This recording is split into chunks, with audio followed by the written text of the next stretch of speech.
നേരം വെച്ചെടുത്ത് കാണിച്ചില്ല. ഇതൊക്കെ നിങ്ങൾ എടുത്ത് മാറ്റുന്നത്? ഇത് എന്നെ കാണിച്ചിട്ടേക്കുവാണ് ഈ വീട് മുഴുവനും. വീട്ടിൽ നിന്ന് പഠിച്ചോണ്ട് വന്നായിരിക്കും, അല്ലാതെ എന്നതാ. രാവിലെ തുടങ്ങുന്ന രണ്ടും കൂടെ ഒരു സൗകര്യം തരത്തില്ല. എത്രയെണ്ണം പറഞ്ഞോണ്ടാ ക്ഷമിക്കുന്നത്? ഒരു പരിധിയില്ല ക്ഷമിക്കുന്നതിനൊക്കെ. എന്നെ കാണിച്ചിട്ടേക്കുവാന്ന് അള്ളാക്ക് മാത്രം അറിയാം. ഇങ്ങനെയാ ഉണ്ടോ പെണ്ണുങ്ങള്?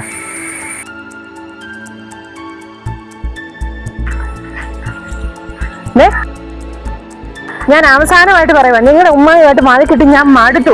ഞാൻ എന്റെ വീട്ടിൽ പോവാ. നിങ്ങൾ വരുന്നുണ്ട്, അതോ ഇവിടെ തന്നെ നിൽക്കുവാണോ? എടി ചട്ടിയും കലവാകുമ്പോ തട്ടിയും മുട്ടിന്നൊക്കെ ഇരിക്കും. നീ അല്ലേ ക്ഷമിക്കേണ്ടത്? എടി ഒന്നും അല്ലെങ്കിൽ അവരുടെ പ്രായം നീ ഓർക്കണ്ടേ? നിനക്കൊന്ന് അഡ്ജസ്റ്റ് ചെയ്തില്ലേ?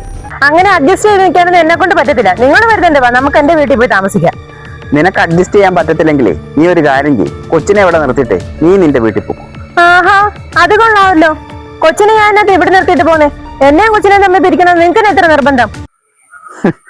ഞാനൊന്ന് വെറുതെ പറഞ്ഞപ്പോ നിനക്ക് ഫീൽ ആയല്ലേ?